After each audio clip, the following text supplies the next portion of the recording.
дейін тербелістің амплитудасы өзгермейді деп қарастырдық. Алайда, шын мәнінде кез келген тербелістің амплитудасы әртүрлі жылдамдықпен азаяды. Мұндай тербелістерді өшетін тербелістер деп атаймыз. Тербелістің өшуінің себебі энергия шығындалуымен байланысты. Кейде энергияның шығындалуы аз болатыны сонша, оны қысқа уақыттық бақылау барысында байқай алмаймыз. Ал кей жағдайларда энергия шығындалуы өте үлкен болады да, қысқа уақыт ішінде дененің тербеліс амплитудасы нөлге дейін түседі. Дененің тербеліс амплитудасының өшуі дене тербелетін ортаның кедергі күшіне байланысты болады. Мысалы, дененің тербелісі суда ауаға қарағанда тез өшеді. Егер өшу жылдамдығы аз болса, онда дененің тербеліс жиілігіне кедергінің әсері аз болғаны.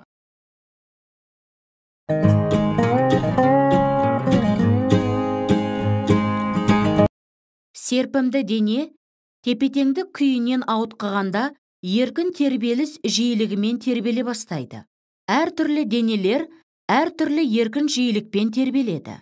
Жиілік тербелетін дененің массасына, серпімділігіне және көлемі сияқты параметрлеріне тәуелді. Денеге әсер ететін, периодты түрде өзгеріп отыратын күш әсерінен пайда болатын тербеліс еріксіз тербеліс деп аталады. Оның жиілігінің еркін тербеліс жиілігінен айырмашылығы, ол тербелетін дене параметрлеріне тәуелсіз болып келеді.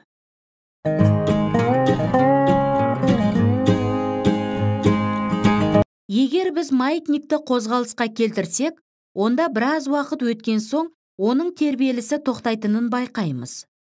Егер маятник сағат маятниктері сияқты бастапқы амплитудадағы тербелісін сақтап қалатын болса, онда біз оны белгілі бір моменттегі белгілі бір күш энергиясымен қамтамасыз ету керекпіз.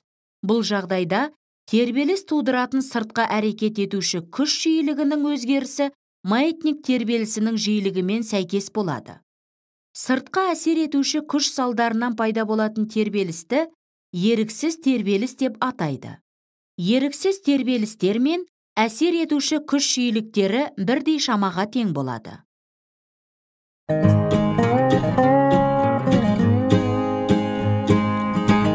Егер біз қозғаушы күштің жиілігін өзгерте отырып, нөл еркін тербелістер жиілігіне жақындататын болсақ, онда амплитуданың кенеттен артатынын байқаймыз.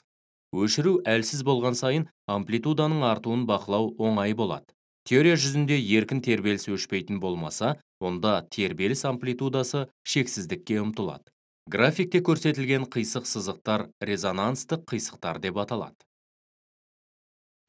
Егерде сызғыштың орнын әртүрлі жылдамдықпен ауыстыратын болса, қозғаушы күштің жиілігі маятниктің тербелісіне әсер етеді. Жиілік еркін тербеліс жиілігіне жақын болған кезде маятник қатты тербеле бастайды. Сөйтіп, резонанс деп аталатын құбылыс басталады. Егерде маятникті әртүрлі ұзындықта қолдансақ, онда маятникті резонансқа ұшырату үшін сызғышты әртүрлі жиілікпен қозғалтуымыз қажет. Резонанс барлық механикалық құрылғыларға ортақ құбылыс, бірақ одан туындайтын қиындықтар көп. Кейде ол бұрандалардың босауына, материалдардың сынуына, жіптердің үзілуіне себеп болып жатады. Сондықтан әр конструкция резонанстық тербеліс әсерін мейлінше азайтатындай етіп жобаланып жасалуы тиіс. Әншінің даусы белгілі бір жиілікке жеткенде, ол стаканды сындырып жіберуі мүмкін. Егерде біз қозғаушы күшті бір қалыпты қолдансақ, қарға батып қалған автокөлікті шығару оңай болады. Дәл осылай керек кезінде аз ғана күшпен өте үлкен қоңырауды тербеліске түсіре аламыз. Автокөлік дөңгелектері теңгерілмесе, тербеліс нашар болып, соның салдарынан ол зақымдануы мүмкін. Осында көрсетілген әртүрлі жағдайлар резонанстың мысалы болады.